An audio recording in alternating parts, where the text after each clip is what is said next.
मैं माननीय मुख्यमंत्री जी से ये जानकारी चाहा है कि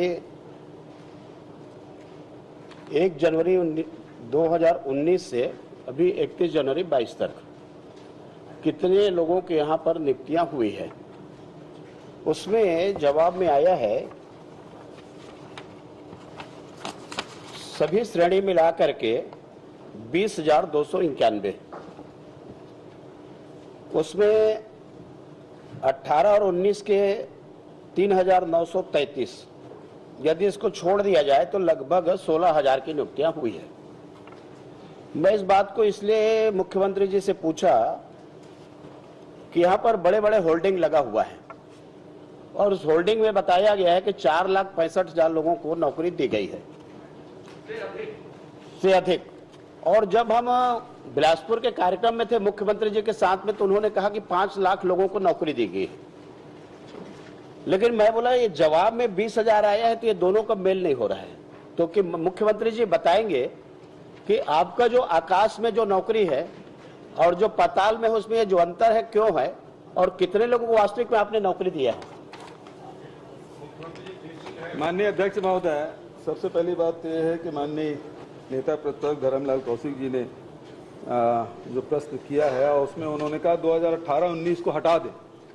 ये प्रश्न ही आप 1 जनवरी 2019 से 31 जनवरी 2022 तक के किया, तो 2018 हटाने का सवाल ही नहीं उठता अध्यक्ष महोदय, क्योंकि 1 जनवरी 2019 से तो ये जो 3,333 पद हटाने की बात कर रहे हैं वो यथावत है, जोड़ लीजिए ना।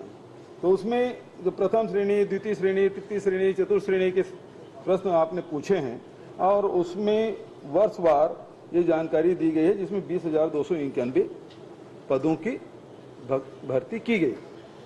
माननीय अध्यक्ष महोदय, नौकरी केवल शासकीय नहीं होता, रोजगार केवल शासकीय नहीं होता।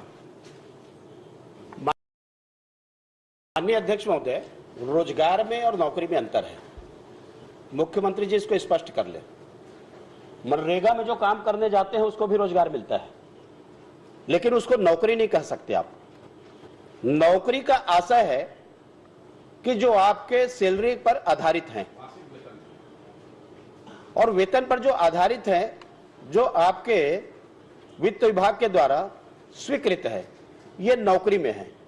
आप रोजगार की बात करेंगे तो उसमें आप लिखे होते ना कि हमने इतने लोगों को रोजगार दिया, तो अपन वैसे ही प्रश्न करते। आपने नौकरी की बात की है, तो इसलिए मैं जानना चाहता हूं जो आप बताए हैं 20,000, उसके अलावा आपने कितने को नौकरी दिया? पूछा तो नौकरी का उत्तर मैंने दे दिया। तो इसका मतलब यही है, मैं यही तो बोल रहा हूं कि मुख्यमंत्री जी कि आपकी योजना जो मैं बोलता हूं ना कि होल्डिंग्स में है या तो पेपर में है, उसकी जो सच्चाई है वो आज सामने आ गई कि 4,65,000 नौकरी आपने दे दिया ये 20,000 के माध्यम से। दूसरी बात, अब माननीय अध्यक्ष महोदय जी